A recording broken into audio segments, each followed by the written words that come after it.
Hi, I'm Vanessa. Welcome back to the podcast. I'm so excited to share this interview with you. Amy is the marketing manager and operations manager for the Odd Couple team in St. Paul, Minnesota, and she is just a joy. In this conversation, we spend a lot of time talking about the growth of the team from the two rainmakers and her up to where they now have 14 agents on the team. I want you to pay special attention to the conversation we have around bringing buyer's agents onto a team and all that entails. They've really been able to create an incredible community and space for their agents. They have very low turnover, and that's impressive. So I hope you enjoy this interview. And by the way, before we get into this, if you are looking to hire someone like Amy, that's what we do at Pro REA Staffing. We find the Amys of the world for real estate teams nationwide.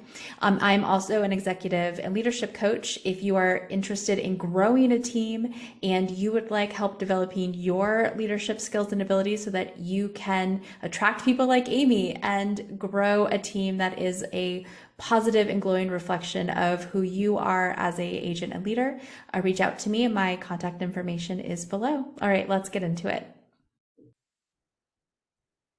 Hi, Amy. Welcome to the podcast. Hi, how are you? I am good, and I'm really excited to talk with you. I always love to hear about people's career journey and how they got where they are, and we're going to dig into a bit of that today. So that's always a good time. Now, just as a way of introduction, Amy, can you sort of explain where you work and what you do today, and then we'll work our way backwards. Yeah, absolutely. My name is Amy Mrozek, and I am the marketing and operations manager for the Odd Couple team here in St. Paul, Minnesota. I've been with the team for over 11 years now. And when I started with the team, it was just a couple. And now we are a team of 14 agents and four operations people. Fantastic. So you went from an odd couple to a odd family. A team. A team, a whole team. Yeah, an odd squad. An odd squad. I like that. I like that. Okay. So had you worked in real estate before you joined this team? I had my past was more in commercial real estate and leasing and working primarily in downtown Minneapolis and St. Paul, but I was more on the leasing side of it. And I actually worked for a consulting firm that worked on both lease negotiations, but then also for larger companies, build out of space for as they would move into a new location. And so my role with them was a little less on the lease and real estate side and a little bit more on kind of the build out and management of that side of things. But I obviously had kind of an overall general knowledge. But commercial real estate and residential real estate are vastly different. So I had a lot to learn when I joined the Odd Couple team. Yeah, I think that's a really good point. Let's compare and contrast some of those. So somebody who is exploring careers in real estate, they're not sure whether they want to pursue a career in residential or commercial. What are some of the big differences they should be aware of? It's been obviously more than 12 years since I've done commercial. My guess is just like residential, it's changed drastically. I will say that commercial tends to be a little, it's definitely more of a business transaction. There's a lot less emotion behind it. Obviously, the residential side of it, you're dealing with a very, very big life altering change in a person or in a family's life that affects kind of all aspects of their life, right? And so there's a lot less emotion. It's more business on the commercial side, and as much as we like to treat what we do in residential real estate as a business. It's hard to deny that there's obviously, emotion that goes behind that, and so that's probably the biggest difference. Yeah, definitely. It sounds like it. So, what was it about this team that stood out to you? Why did you take this job in particular? Yeah, so I actually knew. So I have two rainmakers, which is a little different than a lot of real estate teams. But I have two rainmakers, and I actually worked with one of them way a long time ago. I'm not going to tell you how long ago, but it was definitely more than 20 years ago. And we were in the recruiting business. So that was years ago, sort of my and his at that time, I think kind of one of our first careers right outside of, college. So we were kind of all just getting started.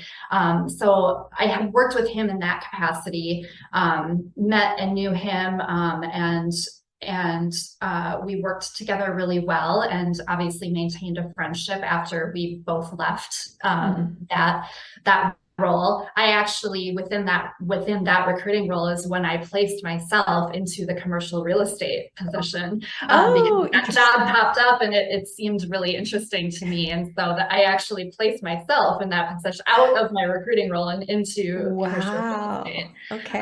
So anyway, we maintained a friendship, and so he was at a point where his life partner actually quit his full-time gig in advertising and decided to hop on the real estate train as well.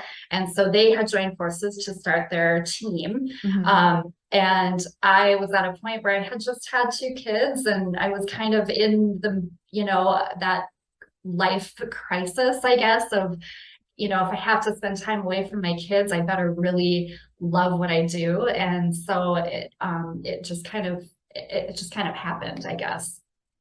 I love it when stuff like that just all comes Yeah, together. It was yeah, meant to be, clearly, it because was you've meant been to there for be. almost 12 years. So, Right. talk about the beginning. So, they're both figuring out what it means to be a team and how they're going to work together. And then you're in the mix trying to figure out this new role in residential real estate. What was that like in the beginning? Yeah, I mean, I was fortunate that Shane had a previous assistant that he had been with him for years, and he kind of had a system with her. And so, and she was awesome. She actually came back to work for us for a little bit of time. She retired for Uh-huh. a few years and decided she wanted to come back. She missed it too much. So she actually came back and worked with us for a few years. But at that time when she retired, he and her had kind of some protocols and systems Mhm. in place. And so he knew at that time with Jason joining him, and then their desire to actually build a team, that we could start with some of those basic systems, which at that point was really just kind of, transaction management, Mhm.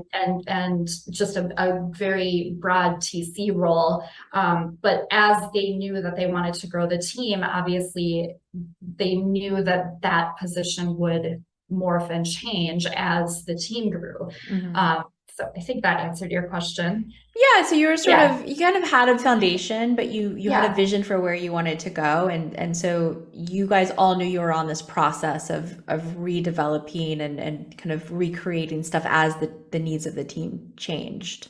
right. Yes. Okay. Yeah, and within a couple of months of me joining the team, we actually had two buyers agents join the team. So that position and role, I kind of acclimated very quickly, and then as two became four, it became apparent that, wow, we really need to develop some different systems. And so it was kind of just, I guess, trial by fire, to figure out, what was really gonna work best. Yeah. Let's talk more about systems because I think Yeah. for those of us in this, we know what that means, but for people from the outside, when we say system, they don't quite understand like the gravitas of having how important it is to have the Right. right systems and like what does it actually look like. So can you paint a picture for me? So as you're going from two agents to four agents, what had Yep. to change with regard to how things got done in your office? Everything. Very specific of you. Thank you. Everything. Again, there was a lot of trial by fire. And so, gosh, I feel like through the years, I've had a million different systems. I've had checklists. I've had clipboards, I mean, 12 years, Yeah, is a long technology has time from changed. technology. Yeah. Yeah, technology has obviously come a long way and caught up. But, back then I was, using, one of these paper files and a checklist and a clipboard and Excel spreadsheets. And, I really, during those first few years, yes, we brought 2 people on, but then even after that, within a few short years, we had added more agents. And so I was constantly kind of having to evolve my system. And there were obvious failures, right? That's what happens. And I kind of hate to use that phrase. I know that we've kind of current culture is kind of accepted the word failure. I still am a little old school. I don't love that word. So what I like to call them is growing pains, right? Because pain is temporary. And so, as flaws or breaks in the system would pop up, which naturally they were going to as the team was growing. And I was still, kind of learning the best way and best methods to handle the volume that was coming at me and to handle multiple agents coming at me and all of their personalities and what their expectations were. It was a lot of, we see a break in the system. So what's the best way to fix that? Fortunately, I work with an amazing team of agents that were not only patient with me, but willing to kind of work through some of those things. When we would try something maybe with one agent, and it was like, okay, this is, we've got it now, like this is working smoothly, then we could unroll it to everybody else and sort of change the protocol for everyone. Yeah. Well, I think that highlights why I always talk about how you have to hire the assistant first. Agents are like, I want to build a team. Here, agents, come hang out and be part of my team. But they haven't hired that assistant. They don't have the way we do things here solidified. Right. And so then you have 4 or 5 people who all come with their own baggage, ideas of how things are supposed to be done. Right. And then they're like, oh, we need an assistant. And then this poor person gets thrown into this mix. And then they have to figure out, what are we doing here? And then you have to convince people who have the way that they want to do things that now we need to do things differently. Right. Whereas if we had just slowed down to speed up and said, okay, this is how we do things here. When a lead comes in, this is where they go. This is how they're tagged. This is how we follow up. This is our expectation about how often you follow up. This is how we take a listing presentation. This is how we do things here. Yes. And that will evolve, right? Like you said, but this is how we do things here. And now we can bring in a buyer's agent and say, agent, our value proposition to you is that we know how we do things here. And all you have to do is plug into the system and we will support you so that you can do what you do and we do what we do well. What we do. Yes. Right. Exactly. And it did make it much easier as we brought more and more. I mean, we're up to 14 agents. And we've obviously over the years, we've grown and shrunk and grown and shrunk. It's just kind of natural. I would say we're probably I don't know, maybe we're not in the minority, but I would say based on my experience in the Twin Cities area, we have longevity on our team. Nice. Some of my agents have been with us for the same amount of time. Those 2 agents that started shortly after I did are still on our team. And so, they've really had to grow and change as well, as we outgrew having just me as a TC and recognizing a need for a designated listing manager and then having to bring on another TC to handle that and what that looks like. And so, I mean, I feel like, we brought 2 agents on even this year and we're still sort of evolving and tweaking things, Well, I think it's important to remember every time you bring a new person into a team, you have a new team. That person changes the dynamic, right? Yes. It's always going to change. And I think that's a mistake a lot of teams make where they just, they think they're adding people to something that exists and not recognizing that that additional person changes things. And so it's a constant evolution for everybody because there's this new person in the mix. So I love that longevity is impressive. And I would say that puts you in the minority for sure. So congratulations. And what do you think contributes to that? Hands down, our culture. And I know that that's a buzzword, right? I mean, it is a buzzword, and it's hard for people to understand, I think, really what that means if they are on a team or have a team or they're building a team and they're not quite sure what that looks like. Again, it was something that probably, took a few years to evolve. But our team really stems from the top. My rainmakers, Shane and Jason, are a little more,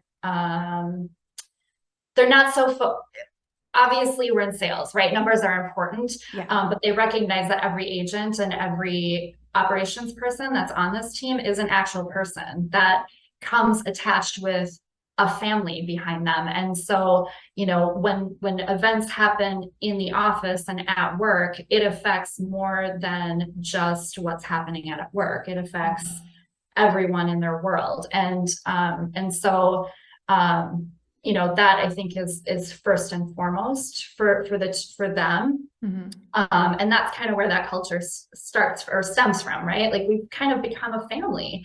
And so, being really embedded in the community and participating in a lot of philanthropic things has been key. And it's one of the things that is, as we're interviewing agents and bringing agents onto the team, it's at the forefront. Like, look, this is what we do. So you're going to be on board, or this might not be the best fit or the best team for you.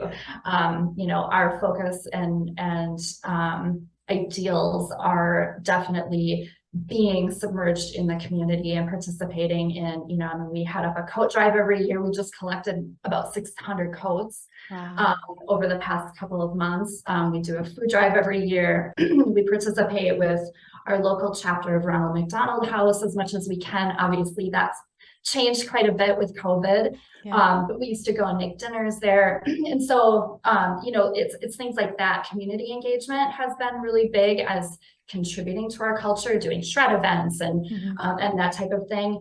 And then also, we get a lot of our business from referrals, and a lot of that stems from our focus on client events that we do. We focus a lot of attention on 4 big client events every year. We just finished our visit with Santa this last weekend and had a fantastic turnout. And so again, it's one of those things where it's like, that's sort of how we've slowly grown and built our business. And so any agents that come onto the team, they've got to be on board with participating in all of that. Yeah. So you have a clear, like, you guys are very tied into your core values, and you make decisions based on your core values, and you hire based on your core values. We do. Yeah. Absolutely. Absolutely. And, it comes down to even just the little things, the small things, our weekly team meetings. We have, usually a weekly team lunch afterwards where, it's not really about business. It's just a way to connect with each other.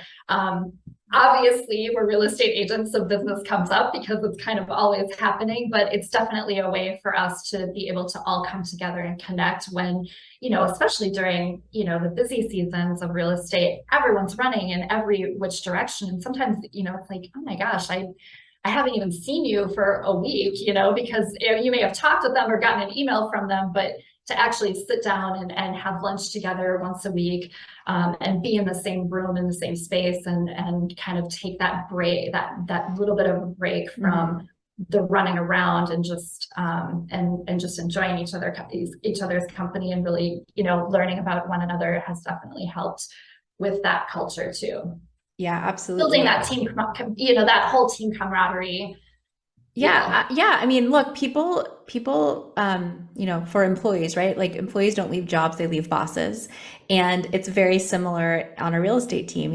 Somebody will stay where they feel connected and supported, even if they're offered more money someplace else, Right. because money isn't the end all be all for most people. And likely if they're on your team, that these other things are important. So hiring based on your core values and it is so important. And I love how you described the culture of your two rainmakers. And like one of the things I love about real estate is that, we're all doing the same thing. Everybody's selling homes, but Right. it's the individual core values and personality of the rainmaker that define the team.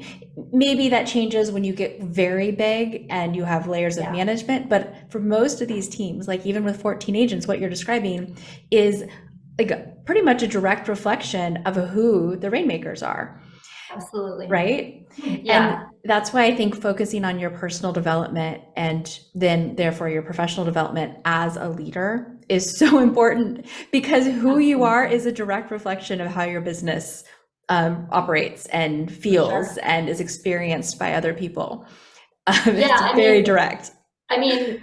from a personal and professional growth standpoint, we recognized about 5 years ago that our team was getting to a size where, agents were maybe feeling, yes, we would have our weekly team meeting, but maybe they weren't getting quite the coaching or training that Mhm. they really needed to kind of push past the level that they were at. And so, um, I think it was 5 or 6 years ago. I might be wrong, but it was around that time we recognized that need, and so we actually sort of graduated those two agents that I talked about that started with me 12 years ago, kind of into more of a senior agent role, Mm. and then assigned other agents below them. And so they get weekly 30-minute coaching with those two agents. And now it's grown to three. We've actually added another one who's, moved Nice. up into that level. And so everyone on the team is getting, not only a weekly team meeting where, um, we're good about, doing a book club or, Mhm. you know, um, professional growth and just, Mhm. I mean, obviously within team meetings, especially with a team our size and events and stuff, there's always that operational stuff, but we're good about, scripting during those meetings and learning about the market and what's shifting in the market and that type of thing. But then also they're getting individual one-on-one coaching from, a senior real estate agent Mm. on the team. And I think that has drastically changed our value on the team for sure. And we've definitely seen a lot of our agents be able to kind of hit that next level in their own personal and professional growth. Mhm. It's so cool to see, right? I think that's one of the Yeah. wonderful things about, a lot of agents kind of get into leadership kicking and screaming because it distracts them from sales. And the ones who can really embrace that and really tap into the joy and deep satisfaction of supporting other people in their growth, Right. there's so much richness there it's such an honor to be able to sit in that spot. And so it's really nice to see when agents can kind of make that transition from like doer to leader Absolutely. and embrace that part of their new role. Yeah. Absolutely. Yeah. And I would say, for those, senior agents, I mean, not only are you seeing a change in the people that are underneath them, but you've definitely seen a lot of growth in them as well. Yeah. Well, So, speaking of all of that, let's talk about your growth. So you started out doing everything as you do when you're the real yeah. estate assistant on a small team. Yeah. And Yeah. then eventually things get to the point where you have to take something off your plate. So let's talk about what you figured out you were good at and not so good at and what that looked like for you. Yes. Yeah, I realized very quickly that transaction management was probably not my thing. And not that I couldn't do it, I just wasn't very good at it. And as we brought more agents onto the team, I got worse and worse. And Mm. so I kind of naturally gravitate towards my background is business administration and marketing. Mm-hmm. And so I kind of naturally gravitated towards more of that listing management and marketing listings. And so when it got to be the point where it was like, okay, there's flaws in the system and we're not able to fix the flaws in the system, that was when it was like very, very clear and very obvious we need to bring someone else on. Yeah. And so we brought on a transaction coordinator. We've had a few that we've gone through over the years. We had a couple that were, part of the team for a short period of time, and it just wasn't their thing. Mm-hmm. And so then we got very lucky and brought on a transaction coordinator that is still with us. Again, I think we're almost 6-7 years in with her. That's Yeah, amazing with the it is. TC. I mean, It is. Yeah, and congratulations. she's phenomenal. I would say that if you asked any single member of our team if they were able to do their job without her, they would say absolutely not. So we are very lucky to have her. I think that answers your question. Yeah. Yeah. So what was that like for you to now delegate those responsibilities to this new person in the beginning? Let's talk about that handoff in the beginning. Yeah. Again, because we had a couple of more short terms, I almost feel as though it was like a test run, right? Because we Mm-hmm. could see like what could be handed off, Mm-hmm. what tasks could be handed off, what tasks should be handed off, because sometimes those two can be very different. Yeah. And so, kind of identifying those as almost a trial run when we had our first 2 rounds of that, so that once we brought Molly on, she actually really has developed sort of in the way I've developed my role. She's really developed her role too, and so it was we worked together, sort of those first several months. She knew what she could handle, and then it kind of got to be I can take more on, or I can take this on too. And so I feel like we kind of hit the jackpot with her, right? Because in the same way that I started, because she was kind of the first one in that role that had longevity, she was able to kind of create and morph and keep in mind that during this time we went from, I think, 5 to now up to 14. So she's had to grow and adapt as well. We did have an additional TC for a few years of time. She left to move to be closer to family, and so we had an opportunity last year to bring on a VA to help Molly out rather than having another in-house TC. And so it was something that we had kind of toyed with anyway. And just the opportunity presented itself when we had someone leave, and we're like, let's just give it a go. And it's worked beautifully. And is the VA based in the US or overseas? Overseas in the Philippines. In the Philippines. Great. Yeah. I mean, honestly, I feel like for most teams, you need one, depending on the size of the team, one, maybe 2 people who are state sized. And then so much of the work can be done from a college educated, fully fluent English speaking person who will work your hours, and the leverage that you get for, their salary, a good salary in the Philippines is a fraction of what you need to pay somebody in the US. So it just makes sense. And really, I mean, I really feel like anytime you have if you're an agent with 1 assistant in the US, and you can afford that extra $1,000 a month just to have the backup, just so that you aren't just dependent on that one person, so that that person could have a vacation or have a family emergency, or have a and life have a event life, or yes, right? yes, It's yes. it's it's like the best insurance policy you could possibly have, because there are also so many things that that one assistant either isn't going to be good at, like you know, hit a point where there are Right, things like I don't like to do it, I don't want to do it, I'm not good at it, but we right. can't afford another whole Person, in-office person for that. right, Well, let's chunk some of that off and, you know, pay somebody to do that remotely. And right. you know, it's such a wonderful win-win because we're able to pay more and provide security to somebody, you know, more than they would make if they were working on site in the Absolutely. Philippines. Yeah. And then it's obviously a good deal for us as well. So I'm all about that. It's been it's really been one of the best decisions we've made. Um, and she's wonderful.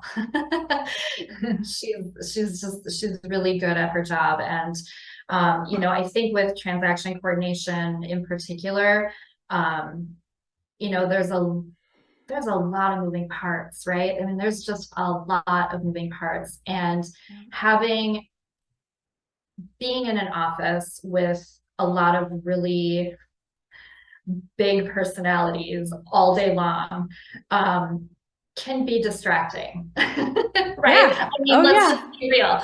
It can be distracting. And as much as I love everyone on my team, you know, every agent feels like whatever it is that they need done needs to happen first. And so when you're sitting physically in an office and they're two offices away, or they're right down the hall, or they're in the next room, it's very easy for them to come and knock on your door, scream from the other room, and you know, suddenly now you're distracted from whatever task it is that you've been working on. Yeah. And specifically with transaction management, I feel like there's so many little things that could easily get missed. And so having somebody who is offsite that can have that, you know, zeroed in, focused attention Yeah. to be super efficient and really, really diligent at their job it's been life changing, you know, for everyone on the team, because she's able to really, you know, crank through material and contracts and do even, you know, now we've even added some other tasks to her plate, Mhm. probably much more efficiently than somebody on site would be able to do. Absolutely. So transaction coordination and marketing coordination, not social media content development, but the coordination, the putting the stuff on the flyer, making sure the email goes out, like the coordination level of marketing, hands down, that is such a great thing to offset as well. Offset, absolutely, yeah. Yeah. I think it's people think they can send everything overseas, and I think the part that really gets dicey is true social media management.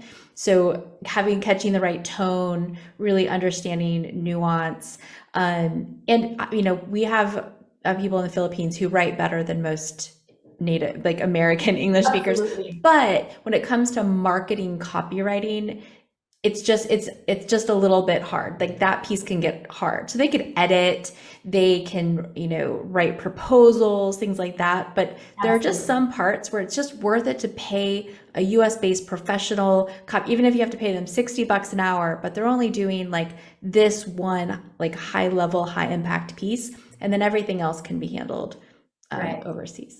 I also feel like, especially with social media marketing in general, is, you know, there's a million real estate agents to hire, right? I mean, there's tons of us out there. Yeah, And so not every you really it's really important, I think, to convey who you are and your brand. And I just think some of that can get lost in translation totally. when it's someone who's overseas that's never been in your office and felt the energy and the culture and, you know, all of that stuff. And so being able to convey individual personality, your core values as a team, which of course each individual agent carries, that's super important, especially with social media Yeah. marketing.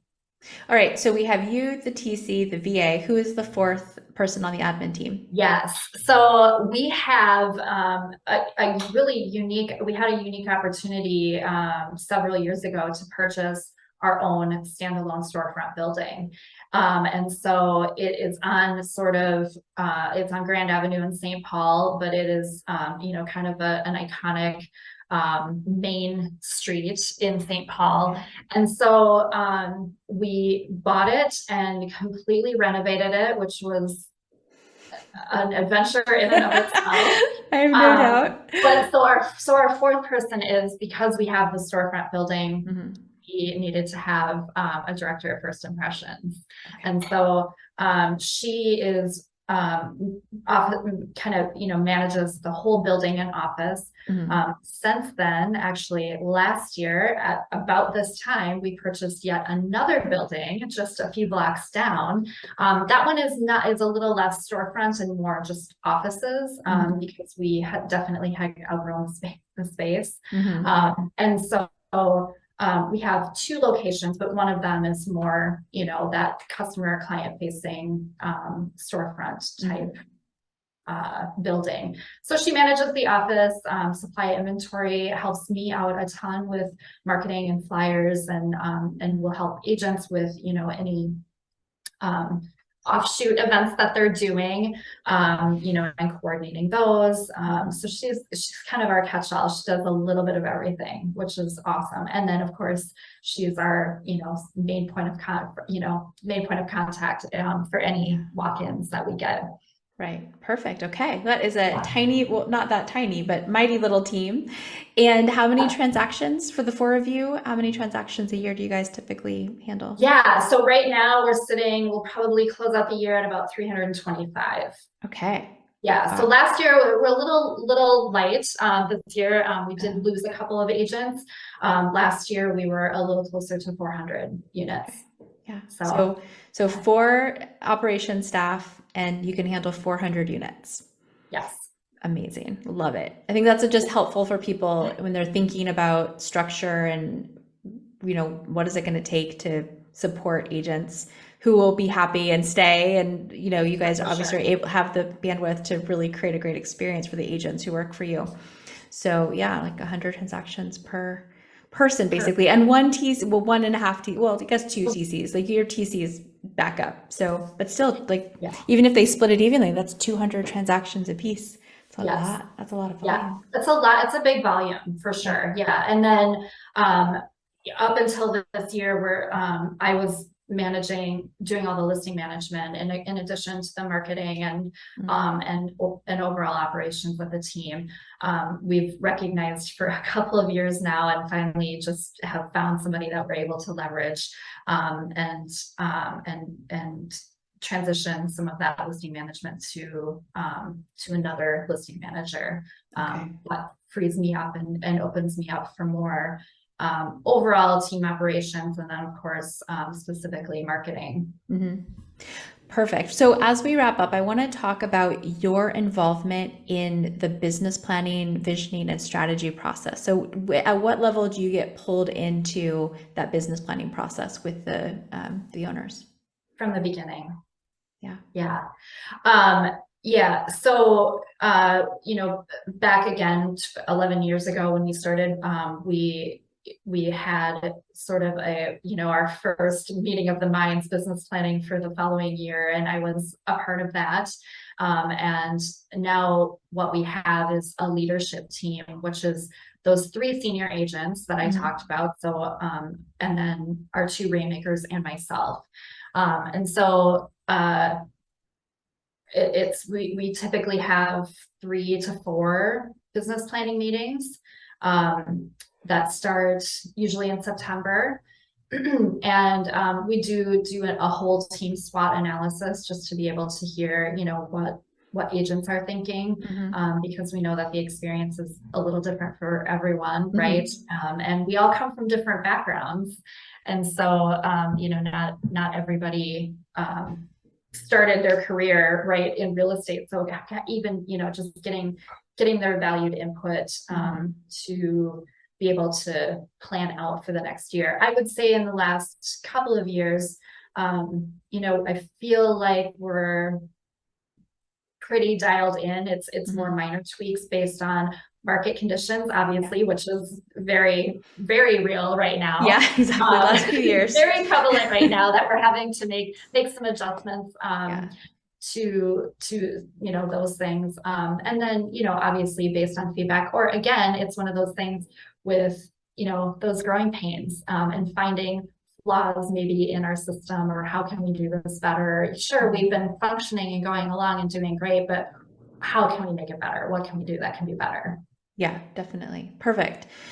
Is there anything else that we haven't covered that you think somebody who is exploring a career like this, or maybe an agent who wants to build a team and wants to kind of vision out who they should hire? Because you're like you're what every client of mine wants. I want to hire one person and I want them to be with me forever, and I never want to have to replace them. How do I find somebody who has the capacity and the desire to grow with me? And I don't think Well, there's a magic answer to that, but I think that is the magic answer. When I first met with Shane and Jason, and again, there was a friendship there, obviously, and so it was probably a little different comfort level, but they were very clear in our first couple of meetings that we had before just before we kind of mutually agreed, like, yes, let's go for it. They were very clear that they had a vision, that they wanted to build a team, and they wanted someone along for the ride to really help them more on that, administrative operations back end side. And so honestly, I really feel like just communicating that, like knowing, if you're kind of starting out and thinking like, I definitely want to build a team. You don't necessarily have to know how big you want to build a team, but just knowing, by the end of next year, but at the end of 3 years from now, I'd like to have, an additional 3 to 5 agents. And I think you mentioned it earlier, hiring the right admin is going to be pivotal and key in that, because as you know, the support can be such a big value proposition. And when you have turnover in that role, it's hard for an agent to feel supported. And so I think exactly what you said, having the vision, knowing what it is that you want, and then being very clear about, communicating that as you're going through the interview process. And, we're sort of, we're slow to hire. Even with agents, it's kind of a grueling process. I would say, slower to hire is probably better. A few different meetings. I personally like a few meetings in different locations, see somebody during the lunch hour, and in a less formal setting. That's the first, anytime you're having a first interview can be a little nervous, maybe on both ends, especially if you've never hired, if you're on the agent side and you've never hired anyone before, you can be equally as nervous as maybe, that candidate that's coming in.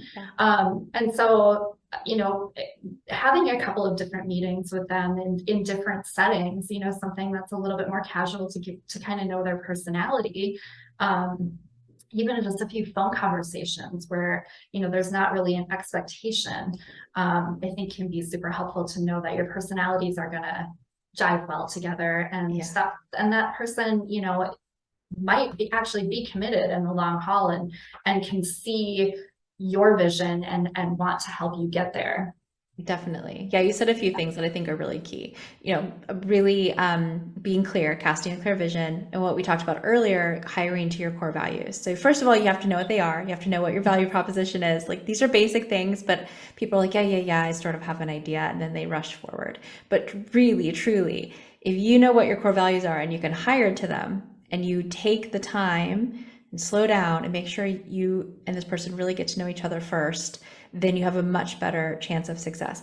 And then you have to communicate, pour into them, give them opportunities for growth, treat them like a human, recognize that they have a life outside of work and they are not a robot. I mean, I mean, I would say that that's key, especially with,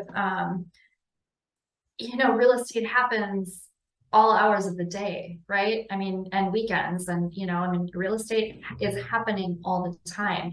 And from an operation standpoint, your values, your personal family life and values might not necessarily be in line with working nights and weekends, but making sure that you're very clear in communicating that to your agent. And if you're the agent and you're hiring somebody and you're like, no, I want somebody available 24 hours a day.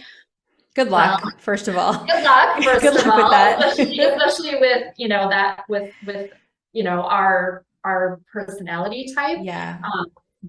And then again, I think from the agent standpoint, and actually on both sides, having patience and know that, especially if you're starting out, there's going to be a lot that is not going to go right. And that's okay.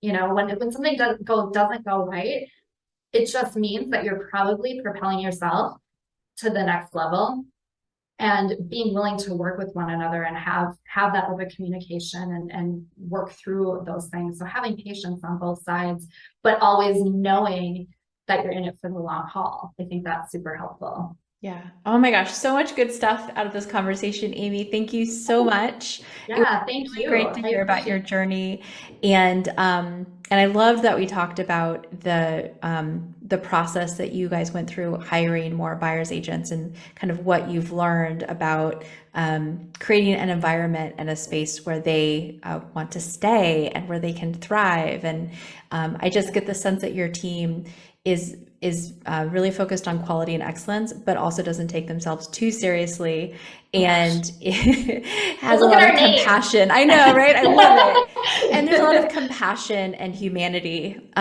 in all that you do. And I just kudos to all of you. Oh, wow. Well, thank you. I really appreciate it. Yeah, It was a pleasure to talk to you. so great to talk to you. Take care. Thanks. Bye.